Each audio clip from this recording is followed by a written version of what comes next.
Je suis né ici de famille complètement agriculteur, que ce soit du côté de ma maman ou de mon papa.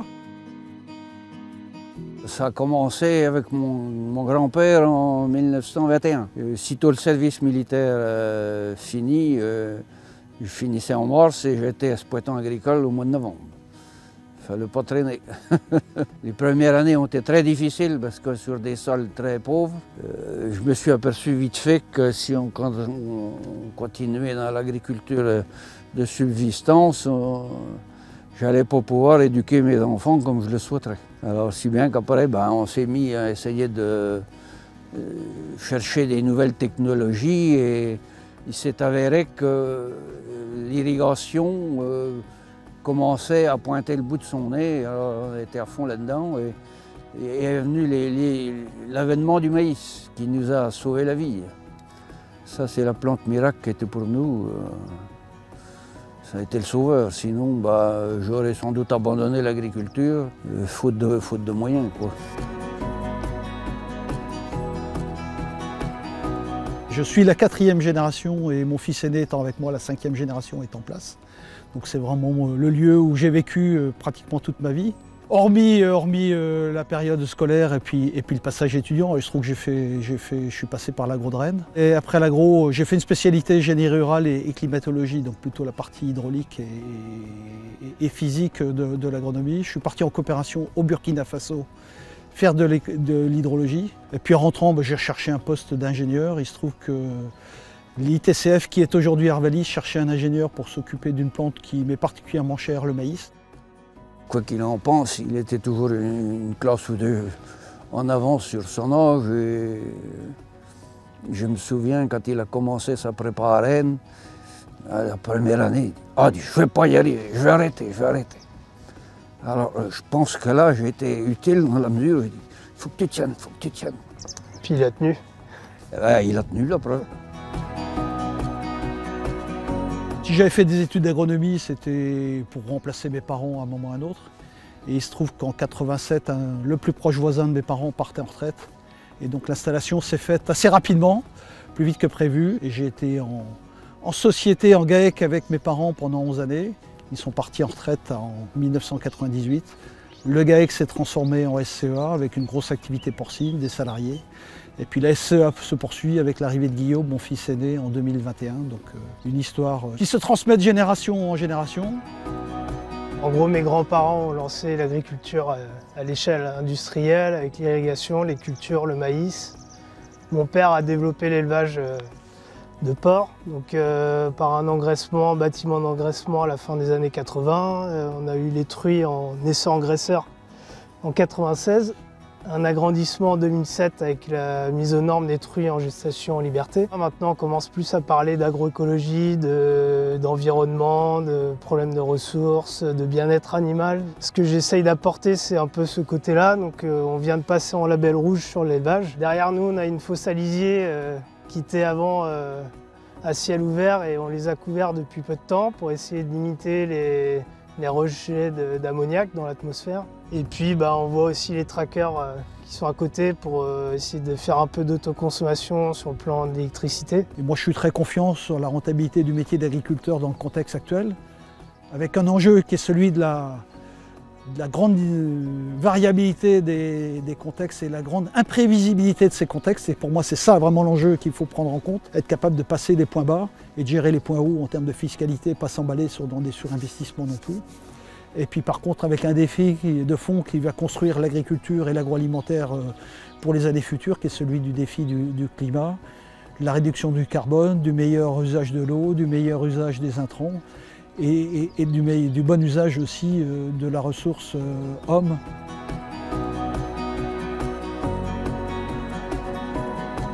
Et puis dès mon installation, évidemment, mon père était culturellement coopérateur, donc évidemment que j'étais dans cette continuité-là.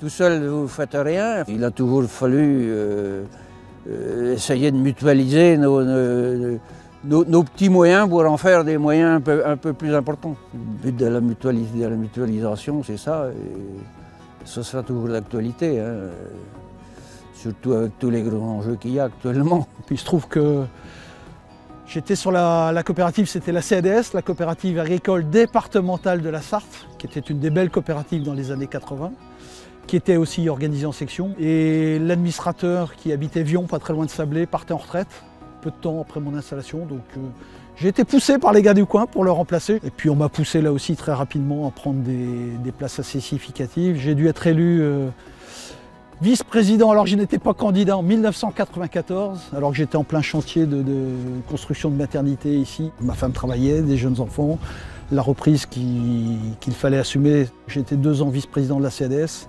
et j'ai demandé à reculer parce que j'étais vraiment trop bouqué et je ne pouvais plus assumer. Ceci dit, je suis revenu en tant que vice-président en, je pense, 2005 pour succéder au président d'Union 7 qui était Gérard d'Horizon, qui m'a vraiment poussé pour que je prenne le flambeau. Bon, il y a vraiment des liens d'amitié qui sont restés de cette époque-là entre Gérard et moi, et j'ai pris sa succession à la présidence d'Union 7 fin 2006, avec un mandat clair, des gros problèmes de relations avec la direction générale qu'il fallait traiter. Et la première décision était de se séparer du directeur général. Là où on avait 40 ou 60 magasins, on en a gardé 5 pour 2 départements. Moi j'étais en opposition avec tout ça, en disant on n'y arrivera pas, on va trop se couper du terrain. Et très clairement, quand on ferme nos églises dans les villages, nos agris changent de religion. Hein, et on a travaillé pour le négoce, ils sont allés voir le négoce, et donc on s'est considérablement affaibli. Maintenant l'erreur qui a été faite, c'était vraiment de vider le terrain pour remplir le siège, ce qui fait qu'on n'a pas fait d'économie. Et ça a été assez catastrophique en termes de rentabilité, puis en termes de position commerciale. Donc, moi j'ai pris la présidence donc fin 2006 d'une coopérative qui était très affaiblie et qui ne pouvait plus s'en sortir tout seul. Donc ceci dit, cet affaiblissement, on peut considérer rétrospectivement que ça a été une chance puisque ça nous a obligés à trouver un partenaire. Et quel partenaire? Et là, la rencontre avec Agrial, c'était un moment formidable, hein, je le dis très clairement. J'ai le souvenir du jour où je suis arrivé pour la première fois à Caen, où j'ai rencontré Jean-Marie Meul, Gilbert Herp, et puis un presque jeune directeur à l'époque qui avait juste un an de plus que moi, qui était Ludovic. Je suis reparti de cette journée en me disant le partenaire, ça y est, il est identifié. Et il se trouve qu'à l'époque, s'étant séparé de notre directeur général, on n'est pas de directeur général.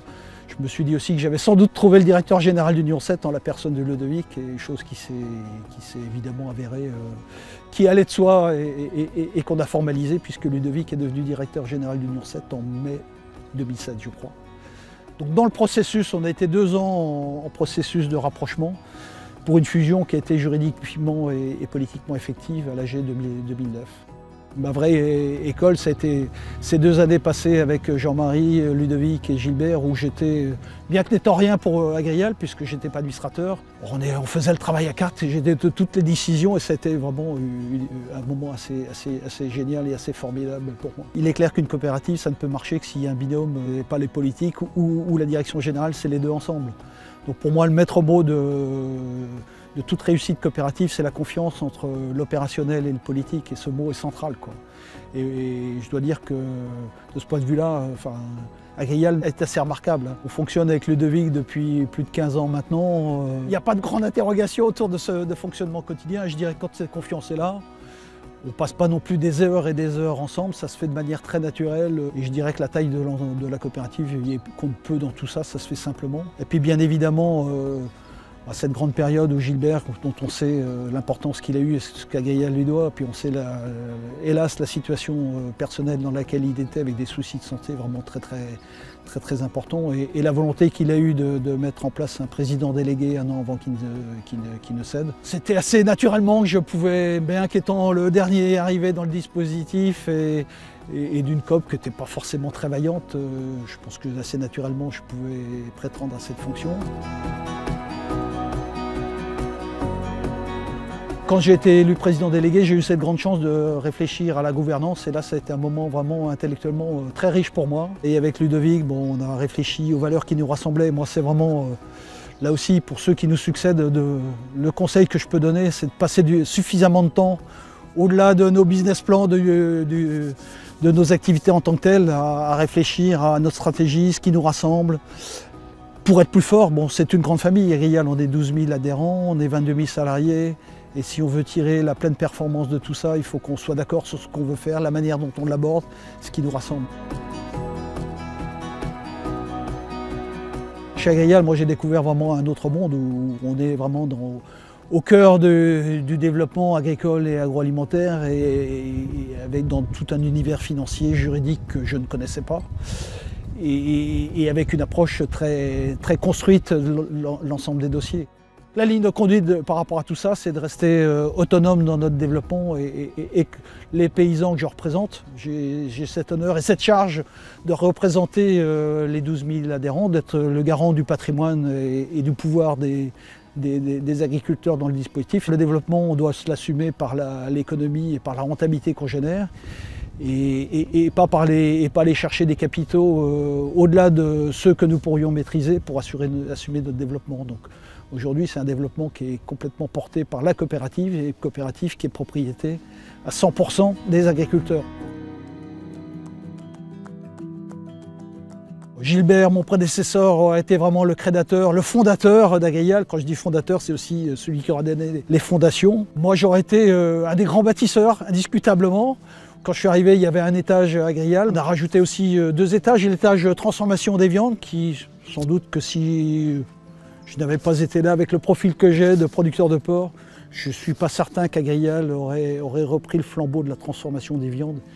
Et je pense que c'est une belle construction. Puis évidemment, l'étage laitier qui se serait fait sans moi, à mon avis, parce que c'était déjà dans les gènes d'Agrial que de retourner dans la transformation laitière. Moi, je pense qu'au-delà de la performance, ce que Agrial fait a du sens, hein. Vraiment un sens profond pour aller chercher de la valeur et réconcilier 2 mondes qu'on oppose trop souvent, celui de l'urbain, du citadin et du citoyen, et celui du producteur et du transformateur agroalimentaire. Agrial est sans doute une coopérative unique, en tout cas c'est une coopérative remarquée et remarquable à bien des égards. Pour moi, la grande réussite d'Agrial, c'est d'avoir su conjuguer le local et le global, et avec un cadre de fonctionnement assez pertinent qui préserve et qui alimente le pouvoir des agriculteurs dans le dispositif. Ça, je pense que c'est vraiment sa grande réussite, elle est là à mon avis, plus que la taille. Bon, c'est un petit plaisir que d'être le premier de la classe, mais c'est pas ça ce qui est important. Moi, je dirais que la plus grande fierté, elle concerne mon territoire, ma région, mon petit coin. C'est de retrouver aujourd'hui les positions historiques qui étaient celles de la CADS. Moi, c'est de voir des agriculteurs, et on va revoir des gars qu'on avait perdus, chez qui on retravaille. Et moi, je retrouve la coopérative, la bonne coopérative, celle qu'on aime, celle qui est au service de ses adhérents, avec des technicos, des conseillers qui ont la banane, le sourire, une performance qui est là.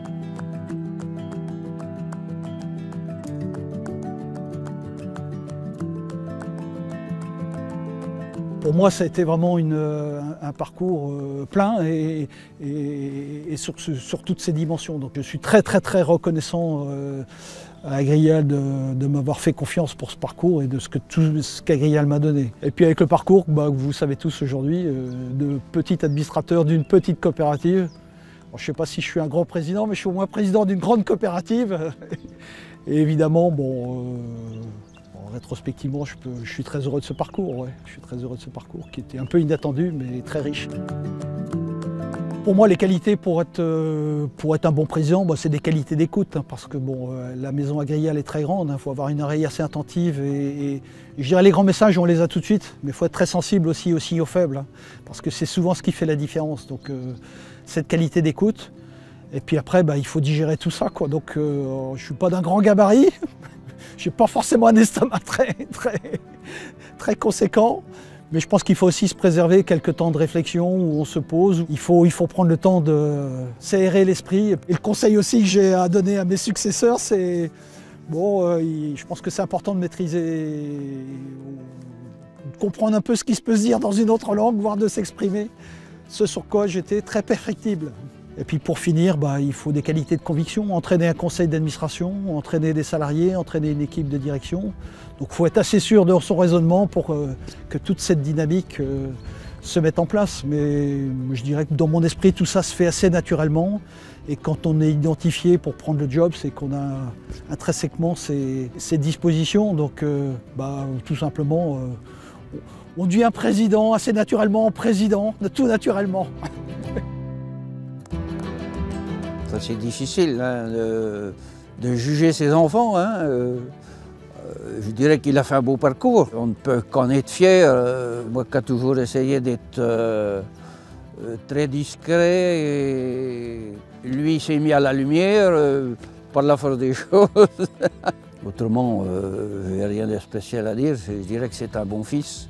Ce que j'ai transmis à mon fils Guillaume, et ce qui n'est jamais acquis, c'est l'amour du métier, tout simplement. Moi, je trouve que le métier d'agriculteur est un métier exceptionnel, c'est un métier qui a du sens, c'est pas un métier facile. Ce que j'espère, bien évidemment, c'est aussi lui avoir transmis la culture coopérative, et je ne suis pas trop inquiet là-dessus. Que ce soit avec Agrial ou l'exploitation, il a toujours été très impliqué dans la vie de la coopérative, de l'exploitation. Et on voit avec l'évolution qu'il y a eu que ça a été un très bon gestionnaire et qu'il a quand même fait les bons choix au bon moment, je pense. Puis il a su rester aussi assez humble par rapport aux fonctions qu'il a eues à Agrial.